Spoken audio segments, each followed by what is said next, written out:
ఇప్పుడు ఈ సినిమా ఇది రిలీజ్‌కి ఆగిపోవడానికి కారణం ఒకటి మెగాస్టార్ చిరంజీవి అనేసి సోషల్ మీడియాలో ఈళ్ళని ఎంత ట్రోల్ చేస్తున్నారో మీకు తెలుసు. అసలుకెందుకొస్తుంది ఇది? పని పాటు లేనోళ్ళు చేస్తారు. చిరంజీవి గారికి ఏం సంబంధం అండి? చిరంజీవి గారు ఆయన సినిమా ఆయన చేసుకుంటున్నాడు. ఏ దాంట్లో దూరడు ఆయన. ఇంకొకరికి నేను ఒక మాట చెప్తానండి. ఇంకొకరి దాంట్లో ఆయన దూరరు. ఇంకొకరి దాంట్లో ఆయన రాడు.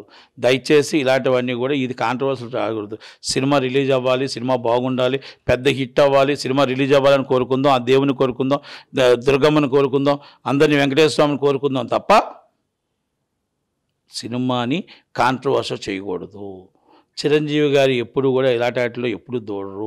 అది కాంట్రవర్సీ చేయరే కాదు కానీ ఎవరో చేయరు. రెండోది ఈ సినిమాని రిలీజ్ అవ్వాలని కోరుకుందాం, చక్కగా హిట్ అవ్వాలని కోరుకుందాం. దయచేసి కాంట్రవర్సీలు చేయొద్దని నా మనవి. Thank you very much. Thank you. అయితే ఇప్పుడు ఇంకో మాట, ఇప్పుడు ఈ సినిమా ఒకవేళ 12న రిలీజ్ అయితే పరిస్థితి ఎలా ఉంటుంది? అంటే అఖండకు ఉన్న ప్లస్ ఏంటి, మిగతా సినిమాలకు ఉన్నటువంటి పరిస్థితి ఏంటి?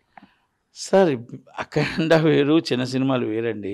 ఇప్పుడు అది 5 రిలీజ్ అవ్వాలి, 12కి వెళ్తుంది అనుకోండి తప్పేం లేదు, లేకపోతే 24కి వెళ్తుంది అనుకోండి తప్పేం లేదు. ఎప్పుడు వేసినా హిట్టే సినిమా అది, ఎప్పుడు వేసినా హిట్టే. కాకపోతే క్లారిటీ ఇమ్మంటున్నాం.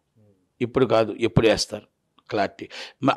ఎగ్జిబిట్ డబ్బులు వాపస్ ఇచ్చేయండి, మళ్ళీ తర్వాత మీరు అమ్ముకోండి సినిమా, మీరు ఏమైనా చేసుకోండి. ఫైనాన్సర్లు అందరూ సినిమా రిలీజ్ కోసం మీకు అప్పుకి ఇవ్వలే, మీకేం వడ్డీకి ఇవ్వలే. డబ్బులు సినిమా మీద నమ్మకంతో, డిసెంబర్ 5 రిలీజ్ నమ్మకంతో ఎగ్జిబిటర్ డిస్ట్రిబ్యూటర్కి ఇచ్చాడు. డిస్ట్రిబ్యూటర్ ఎవరికి ఇచ్చాడు? ప్రొడ్యూసర్కి ఇచ్చాడు.